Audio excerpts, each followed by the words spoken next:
আসছি তখন এখান থেকে তখন তারা মানে ক্র্যাশ করছে। পরে আমি বলি কই ক্র্যাশ করছে, তারা বলে ক্যান্টিনের সামনে। তখন আমার মাথা আসে ক্যান্টিনের সামনেই তো আমার বোনের স্কুল, যেখানে আমার বোন বসতো ওইখানেই প্লেনটা ক্র্যাশ হয়েছে। আমি ক্লাসে ছিলাম, আমার বোনদের ছুটি হয় 1টা বাজে আর আমার ছুটি হয়েছে 1টা 40-এ।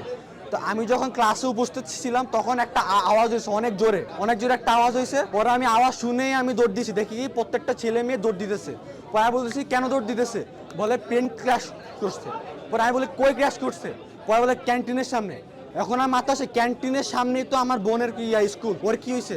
পরে আমি দৌড় দিচ্ছি, আমি দৌড় মারে দেখি আমার বোন যেখানে বসে আছে ওই মানে যেখানে আমার বোন বসতো ওইখানেই প্লেনটা ক্র্যাশ হয়েছে। আমি পাগলের মতো খুঁজতেছি আমার বোনকে, আর বোনকে আমি পাচ্ছি না। আমি পরে দুয়ারে আমি দেখি যে ক্যান্টিনের মধ্যে আমার বোন দাঁড়িয়ে আছে, ওর মাথা দিয়ে ব্লাড ব্লিডিং হচ্ছে, প্লাস ওর হাত পা সব ফোসা ফুটে গেছে।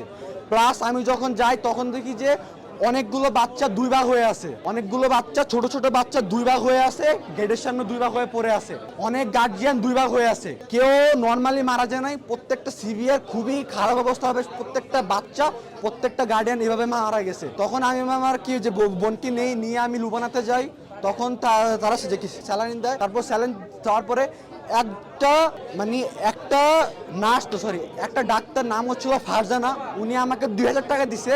উনি আমাকে চিনেও না, উনি আমাকে 2000 টাকা দিয়ে বলছে ধরো আব্বু। উনি আমাকে ধরে কান্না শুরু করছে, আব্বু ধরো, তুমি তোমার বোনকে নিয়ে যাও, যত যা লাগে নাও। উনি এত একজন ভালো মানুষ, উনি আমাকে অ্যাম্বুলেন্স ঠিক করে দিছে। তারপর আমি ওই অ্যাম্বুলেন্সে করে আমি আমার বোনকে নিয়ে আসছি। তখন এখান থেকে তখন তারা মানে